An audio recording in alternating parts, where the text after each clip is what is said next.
Moketarra egunero lanetik. Zeinek pentsatuko luke, Harriaroa hain divertigarria zenik. Pedro, Vilma, Betty, Pablo, betroken bizi dira, historia aurrean bizitzeko lekurik onenetarikoa.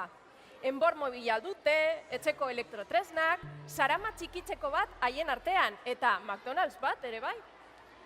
Pelikula honetarako, musika B52 izeneko New Age taldeari eskatu zitzaion egiteko 80garreneko hamarkadan. Eta musika talde honetako kideak eurak ere, pelikulan agertzen dira historia aurrekoen moduan jantzita.